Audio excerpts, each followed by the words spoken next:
So what's it been like being a minority scientist? Is this advantageous, disadvantageous, both, neither? How do you feel? Yeah, it's in one, actually it can be a burden, and that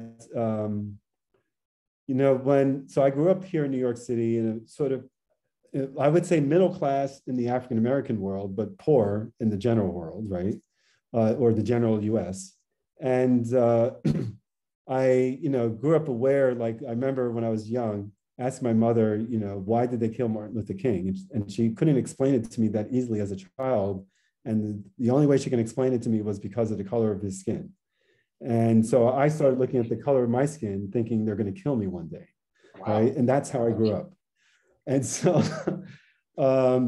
and you know, as I went further and further along my career, the fewer and fewer people of my ethnicity, my cultural background, I saw as my colleagues, as my, you know, even friends, and so, and the fewer and fewer people who understood me. So the more by yourself you become. And second is whenever there is issues that need to be addressed, like the current, or, you know, especially back in 2020, the civil unrest with the Black Lives Matters movement and George Floyd and so forth, a lot of people come to me, you know, not minority, you know, scientists, but others, you know, leadership at Rockefeller, at Howard Hughes, elsewhere, come to me for advice and guidance. And I'm not a social scientist, right? You know, I can tell my own personal experience.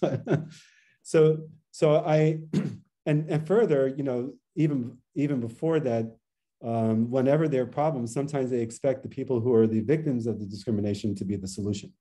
So, you know, you get hired at a university, you become the diversity officer, and you got to fix the problem. So I find that it is a burden.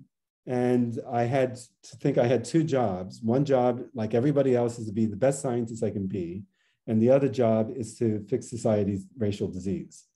And I find if you try to put energy in both of them equally well, you're not going to do well. And so I made a very conscious decision to try to be the best scientist I can be, and maybe help fix the disease somewhat by being a role model of a person of color. Yeah. And that way they can say, okay, I believe somebody of color can achieve this, whether they're, you know, white or black or whatever, you know, that I think affects everybody in a positive way.